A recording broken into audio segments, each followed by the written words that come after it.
In 1972 in Uganda, Idi Amin gave Ugandan Asians 90 days to leave the country, allowing them to take only £50 and leave everything else behind to be redistributed.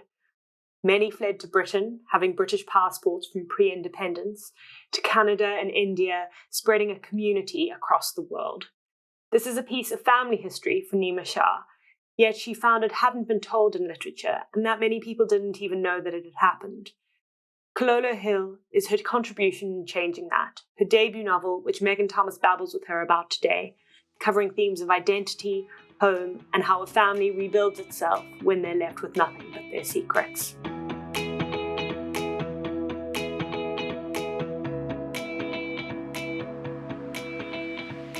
Hello everyone, I'm Megan Thomas and I'm on Babble today to chat with author Neema Shah.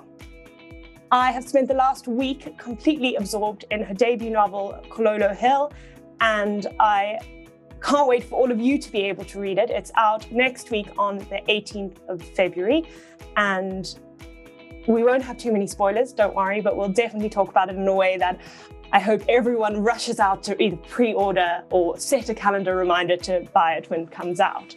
Hi, Neema, how are you?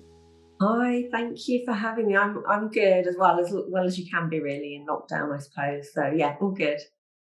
Where are you locked down?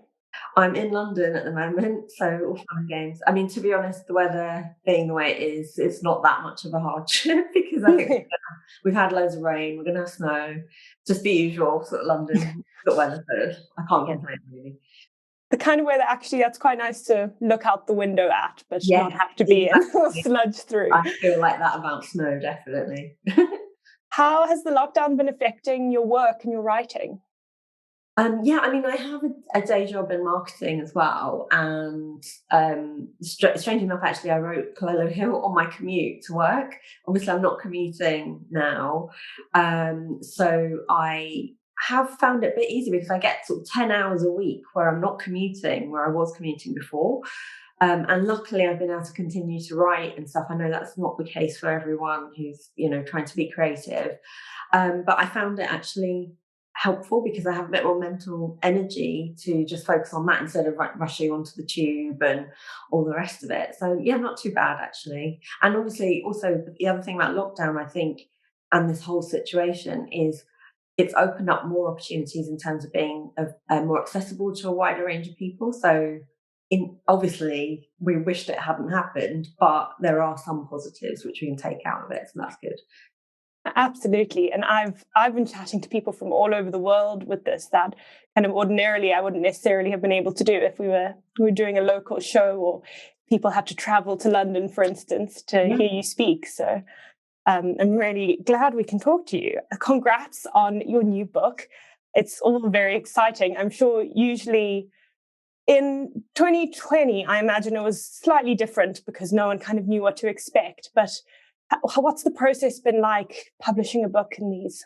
Yes, not exactly how I'd envisaged my debut being published, but yeah, I think you're right. I have to say, I think that the 2020 debuts have really been trailblazers for all of this. They were really having to sort of just very much think on their feet, and actually, it's really interesting because we have a sort of 2021 debut group, and we talk quite regularly with some of the 2020s, so they've kind of given us tips and ideas as well. So it's not as bad as it would have been. I suppose I made my peace with not being able to go into a bookshop on launch day, and just trying to make the most of it. And the thing about publishing and having books out is it's not as if the book's just going to disappear in a couple of months. It's going to be out there for a long time. There'll be the paperback and so on. So I'm just trying to see the positives in it. But yeah, it has been interesting trying to navigate. And as I said, I mean, I think I would have expected maybe to have done some bookshop events and things like that. But obviously, a lot of those, including my launch party, are going to be online. And you just make a peace with it. And in a sense, I suppose being published is quite an emotional roller coaster. So again, I suppose the one good thing about it is you're not traveling all over the place and getting tired out. You're just able to sort of just focus on the actual events, the actual publicity side of things as well. Absolutely. And everyone's got lots of time to read now as well. So actually, and people are reading more books, which is brilliant. And again, that's another positive, that there aren't that many positives with this article. We've got to find them where we can. Exactly. And so I'm interested to hear more about this kind of journey to publication. You started, you say, writing it on your commute, which is incredibly disciplined. I think people who have all the time in the world find excuses of being too busy. So kind of how's that process been? What's it been like? How did you find a publisher? All those bits between. Sure. Yeah. I mean, I started writing again in my late 30s, and I actually just did a short creative writing course, and I'd forgotten how much I loved it. So off the back of that, I thought, oh, maybe I could write something. I didn't know if I could write a novel, but I started to write short stories, and it kind of then evolved into the idea for Kololo Hill. And I suppose I was also inspired by the fact that, I read a lot of books set in other countries, and obviously books set in India, but there weren't any books about people from my background. Specifically East African Asians. And I'd also always been interested in the story of the Ugandan Asian expulsion. So, people being given 90 days to leave the only homes that they had ever known, actually, in 1972.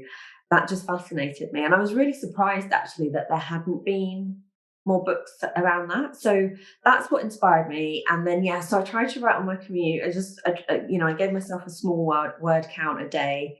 Otherwise it's just sort of wasted time, and you can be reading, obviously, and I read in the evenings instead, but I just thought I'll use that time to write. So I wrote a first draft, and obviously a lot of the editing was done at home, and that took about 18 months. And then I thought, okay, maybe I should try and see if I can get a publisher, or an agent rather.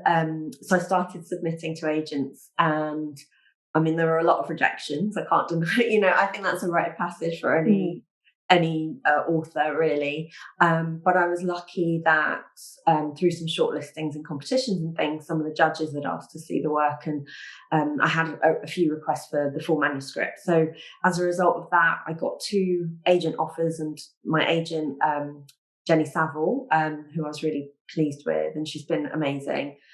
And then we went out to publishers, and Picador picked it up. Dream come true, really, I have to say, because I've read lots of books. I'm not just saying this, but I have read lots of Picador books over the years. I never really expected to be published by someone that, a publisher like Picador. So, that took the whole process from writing to being published has taken 6 years, and publishing isn't a fast industry at all. My story was slightly slower than maybe some people's, but I think you have to have a lot of patience to be an author. Absolutely. And just also, by the end of 6 years, things have changed. Some of the things you might have written or thought have changed. Well, it was interesting, though, when I was writing the book, a lot of the themes, so, home, belonging and things like that, were playing out in the real world. So obviously Brexit, the rise of Trump, we had the Windrush scandal in the UK. Those things obviously brought to the fore a lot of the themes of the book. And it was a bit eerie in some ways, because that's obviously what I tried to explore, the Ugandan Asian family in the book, who are then forced to leave everything behind except their devastating secrets, and try to make it to the UK with British passports. So, and some of them had never been to the UK before. So that whole dynamic was really interesting to explore. And as I said, reflected in some of the things that were happening in the real world. And actually, I think it's as topical as ever, unfortunately, I suppose. Yeah. It's something that really struck me in the book was this sense of identity through origin, if that makes sense, this kind of idea. For instance, the character of Mati Chand, I hope I'm pronouncing that right, who's spent at least his children's lifetime in Uganda and still fully identifies as Indian, whereas these kids who are born in Uganda still feel linked to India. And then kind of this group of people that then are told, actually, you're not welcome here, onto the next place, just to be received by more people that don't really think they belong. And Do you think we cling to the sense of origin, or do you think it's something that we kind of only acknowledge once it's challenged or taken away from us? Yeah, I think that's a really interesting question. It's something I've tried to explore. I think that it is quite interesting to look at the two generations. So as you say, Masterchand really does connect and is still connected to India, and that's where he wants to go straight away when he's expelled. Whereas some of the younger generation, they don't know anything. They know India from afar. They know the UK from afar, but Uganda is really their only home. So I think there is a sense of origin, but there's also that sense of, the differences between those who've been brought up in a certain country. And it's the same for me. I was born in London, and, growing up sometimes in the playground and stuff, people tell you to go back to your own country. And I know that for people of Indian origin, they would be thinking, well, it's my own country, India. But for me, my second home is Kenya in particular, where my mum's family were brought up, and that's where we spent all our family holidays. But even then, I don't speak Swahili fluent. No, I only speak a few lines of it, to be honest. And I've never lived there before. So that was what was interesting to me is what is home for you, and how do you have those connections? And it's really interesting also, my mum has been in the UK now for 30, 40 years. She supports the English cricket team now, so it's just all those things that it's very complex. And I think that's the other thing. It's like this idea of belonging and that you should just belong to one country. For some of us, that won't be the case. And for Jaya, the matriarch, she tries to almost absorb into her heart all the places she's been. So she is very much Indian. She also absorbs Uganda into her heart. And then she comes to the UK and tries to make the best of that. So I think that's the thing. It's different for different people. That's the other element of it. And that's what I tried to explore in the book, hopefully. So yeah, well, you definitely get that sense of home and acceptance and wanting to make a home anywhere, a home kind of whether home is a place or whether it's people. It's all delved into with great insight, and I loved it. There's also another striking point for me in the book where they're about to go to the UK, those with British passports, and they're kind of looking around and thinking, who's going to remember me? Like, who's going to write this down? What's going to happen? They can kind of see the history books, which are often the English, French, German histories of their country. Certainly in a lot of African countries, the local colonized communities aren't always reflected in the history books. And I did feel that this book was kind of you giving a voice to a section of history that seems to have been overlooked. So yeah, absolutely. I mean, I think, oral traditions both in India and in Africa are quite much more prevalent historically. And so there's that element. So, it's not necessarily how history is captured, it's passed through generations. So that was quite interesting to me. But yes, then there's obviously the colonial aspect and the fact that almost the history books start at the point that they've been colonized. And I suppose when I talked about, it's through the character, it talks about who will write our history. I suppose that was me also sort of imposing myself a little bit into the story there, where it's quite emotional, actually. It's quite sad that so many of my family stories haven't been captured, and it's something I've been trying to do more of, and other people like me from across, East African backgrounds. And so I'm hoping that with this book and with subsequent books, I can will capture elements of British Asian history. There's a lot of history that hasn't been talked about in fiction, and that's quite sad to me, in fiction and in fact in non-fiction. So I really want to make sure we do capture that and we don't just move on and, just sort of pretend that never happened. I think there's lots of rich stories still to explore in that area. So yeah, that's what I was really trying to get across in this book. Yeah, it does seem like publishing in general seems to be taking on the responsibility of giving more nuanced stories. I think that they've been kind of very linear tales of kind of the fact that British Asian is even a description when there's so many Asian countries and so many parts of Britain that can be explored. It just the more nuanced the story, the better, the more people can learn. Yeah, for sure. And I think that it's quite interesting, actually. I remember when I was younger, my mum once, we had consensus forms, and my mum was really keen that I wrote my background as East African British Asian. where do you sort of draw that line? Because, it could end up being a really long set of words. And yes, you're absolutely right. There will be British Asians who have come from the subcontinent, obviously, but they may well have sort of travelled to various other places on the way, and that primarily, I suppose, I do feel British. It's the language that I predominantly speak. Obviously, I live here, I work here, everything. But I think it's lovely. It's lovely that my culture is sort of such an infused selection of different things. And that's the other thing about East African Asians is, they went over with Gujarati food, but then it's infused with certain East African ingredients like cassava or mogo or corn on the cob, which is also common in India. But they use a lot more coconut, for example. The same with our language. So at home, some of our words are Swahili rather than Gujarati, and I didn't realize when I was growing up and speaking Gujarati that some of the words I was using were Swahili. And that's the thing. It makes our history a lot more richer, and I don't think that's been portrayed in books. So that's what I was hoping to do with this. Well, I did sit with Google as my trusty companion for most of the time, because you just write about food so beautifully. And food was a theme that I did kind of pick up on, because food does have that kind of nostalgic transportational ability.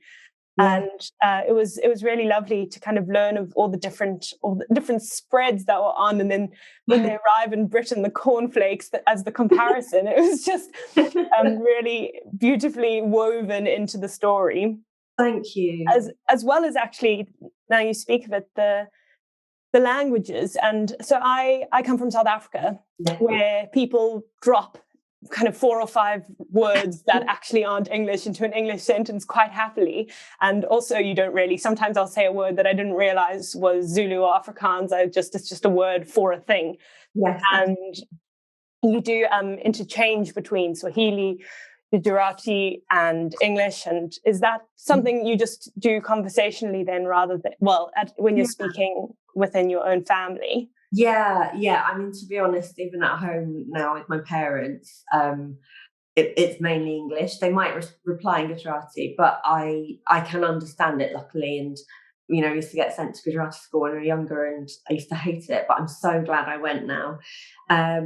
But still, sometimes we'll be speaking Gujarati and some English words will come in, or as I said, Swahili, and vice versa. So, and that's the thing, you don't really think about it. And it's only in writing this I was thinking, actually, and sometimes we might use a Hindi word as well. So, and then I think on the subject of food, I suppose there's 2 elements to that. And one is, it's a way to connect to home, even if you can't be at your, the home of your heart, I suppose. So that's why. But also, just when I read books, I find it really frustrating when it just says, and then they ate dinner, and it moves on. What did they have? I must know. No. I suppose I'm an anthropologist at heart, I suppose. And, food tells you so much about culture, about people, about individuals and characters. You can learn a lot about a person from the things that they eat. And I find that really interesting. So, that's another reason that I do try to reference that. And the other part of it is, I suppose, a lot of Indian cuisine has made it into various books, but Gujarati and East African cuisine in particular is so specific and not as well known. And I wanted to talk a bit about those things as well. It's all really beautifully written. And you write as if you've been to Uganda. Have you spent a lot of time there? Yeah, it's quite interesting because when you're writing your first novel, you're not really sure if it's going to get published. And I did think, can I justify a trip to Uganda, just something that might never actually see the light of day? So the first couple of drafts, I've mainly focused on obviously reading historical books, travel logs. Street Map and Google Earth are obviously really handy. You can literally walk down most streets and buildings in anywhere in the world, and I definitely recommend it for early drafts, or if you can't, especially now for writers who can't get to research somewhere in person. So I wrote the first draft, I think the first two drafts actually, and then I said, well, okay, I really do want to get this published. So I went over to Uganda for a week, and it was a bit eerie because obviously by then the drafts had come together quite a lot. And it felt a bit like stepping into a country I'd been to before, but I'd never visited. I mean, I had a lot of family holidays in Kenya, and I spent quite a lot of time in Tanzania when I was much younger. So there are some similarities, but I'd never been to Uganda specifically. And yeah, it was just a bit not creepy. It was a lovely feeling, but it did feel like I'd been to Uganda in a past life, I suppose. And it all sort of came alive around me. But that said, there are certain details in the book that I wouldn't have been able to write unless I'd been there. So I think it was definitely a worthwhile trip. And even when I left, even though it had just been a week, I very much felt that wrench of leaving in the same way that I think, you know, if you'd lived there your whole life, you must feel even more strongly. So it was a really interesting experience. And I tried to obviously infuse those experiences into the book as well.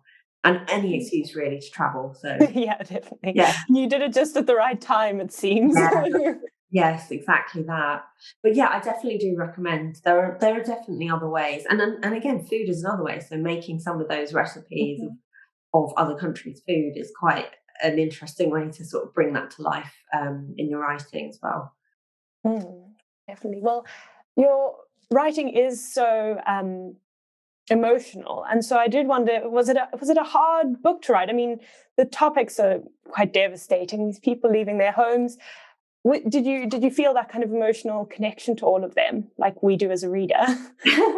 I know there are writers that even on their first draft they will be crying as they write, which sounds quite good in one sense, but could probably be quite harrowing. I don't seem to have that, but once I was reading one of the final drafts, I did really feel that connection, and I'm surprised that was the case, because by that point, you know, you've read your draft about 20, 30 times and you're kind of a little bit sick of it. But I did feel it at certain points, certain things that happened to Jaya in particular. And, you know, obviously this was devastating. I'm actually finding it more emotional now talking about the book. I suppose there's a bit of distance there. I'm talking about the characters with a bit of distance. I'm just realising really how challenging that, I know it sounds crazy, but it's just how challenging it must have been. And maybe when you're in the middle of writing a book, you're researching it, you know, you're doing a job as well as being creative. So that was quite interesting for me. And I do want to also say that I tried to, as much as possible, bring some lightness to it, because I think even in the darkest moments, people somehow find humor and they find ways to connect with other people. And I also wanted to try and balance that portrayal. You know, not all English people are bad and not all Asians are good. And, you know, there's different elements to everyone. And I wanted to try and show as many different perspectives as possible, which is why I used 3 points of view rather than one, to give that multifaceted look at what it's like to go through something like this. Yeah, and I think it reads right now very poignantly because people are so intolerant of others. I'm putting air quotes there for anyone listening to this, not watching this. And it's really good to kind of see the depth. What seems like someone just kind of being dim and not understanding what's going on. Actually, they're busy in the background translating it into 4 different languages. And people who've come and run factories in their own countries suddenly arriving and packing boxes in them instead. And I think that's really relevant now as much as it was in the 70s when the book's set.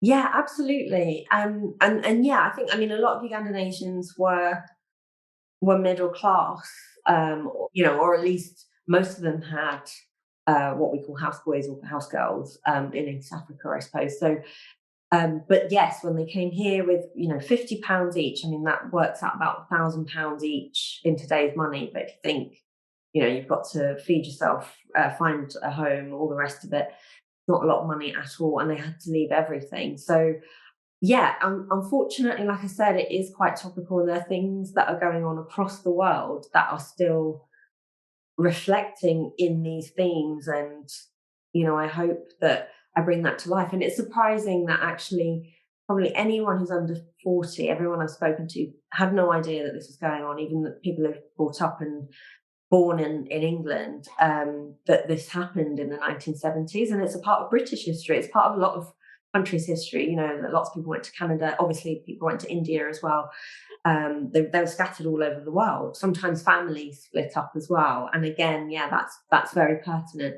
These people were refugees, but perhaps not refugees as we would perceive them, or how they're often portrayed in the media. And that's the other thing, is that you can't. Refugee is such a loaded word, and there are so many different facets to what a refugee might be and what they've come from.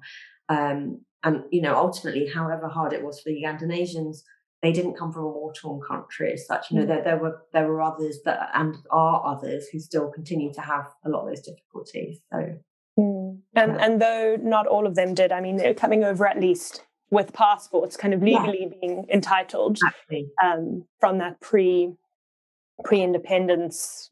Yes.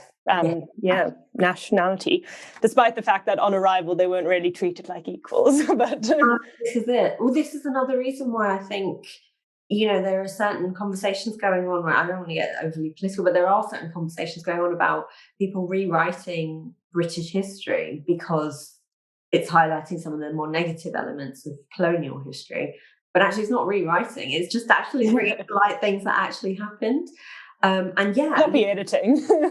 yeah, exactly. And that's the thing about colonial Uganda and lots of other countries, that both the Asians and the Ugandans brought lots of value back to Britain, but that's not necessarily recognised. And so, it's not just that they were given British passports; they also, in return, returned wealth to the country. And I try to look into that a bit more as well.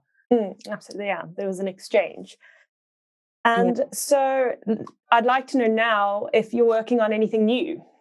Yeah, I am. I am a bit superstitious because it's quite in early stages, but it will be sort of historical and set in the 20th century. That's as much exciting.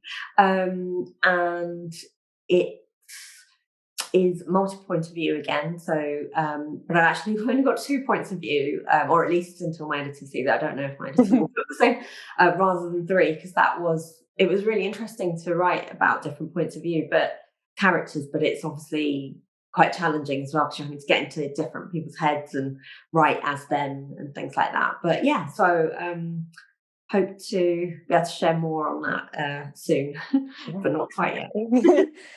And then lastly, the finishing note, you're obviously a reader based on the fact that you're a writer, but I also see through your socials that you're a big reader. And I was wondering if you could tell us kind of what was the first book you read, what book inspired you to start writing, and the most recent book you read that you just couldn't put down. Yeah, okay. First book I read, I mean, I can't remember exactly, but I do know that as a child, I loved quite common books for children, particularly in the UK. I don't know if you had them growing up, but Spot the Dog and The Hungry Caterpillar. I loved it. It had pop-up bits. I loved that. Yeah. So that was my first book. Sorry, what were the other? Sorry, a book that kind of inspired you to write. Yes. So I suppose I read a lot of books without realising that I was going to become a writer. And it's only looking back that I've realised that they've inspired me. But I am very much inspired by Midnight's Children by Salman Rushdie. I think it's really inventive and creative use of language. Small Island by Andrea Levy, which is, again, it's an immigrant story. And I suppose it made me realise that I could write about those sorts of experiences. And finally, I really love Sarah Waters' stuff. Sorry, I know it's more than one, but Sarah Waters' stuff, because she writes about women's history, in particular social history. And I suppose that is, again, something I'm really interested in. And then, yeah, sorry, was there one more question? Yeah, the last one was the last book you read that you can put down. Oh gosh, I've read so many recently. I will try to keep it to one. I just go with two. Thank you so much. I loved Fiona Scarlett's Boys Don't Cry. That's out in May, and it's set in working class Dublin. It's around a family. It's beautiful. It's quite heartbreaking, but it is gorgeous, and it's also very funny. And then the other one I would say is Catherine Menon's Fragile Monsters, which I think is coming out in April and has been raved about by Hilary Mantel and Colm Tobin. So, you know, a great pedigree. So yeah, they were brilliant. I recommend those, and they'll be out soon. Brilliant. Okay, so everyone can now add those to their list and obviously add your book to their list. I hope so. Yeah, I'm so excited for the book to come out and for everyone else to get a chance to read it.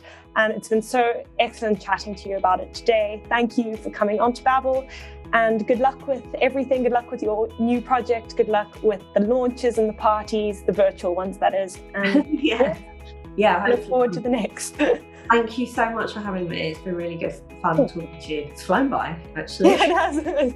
I had my eye on the clock. And it was right, yeah, thank you. Bye.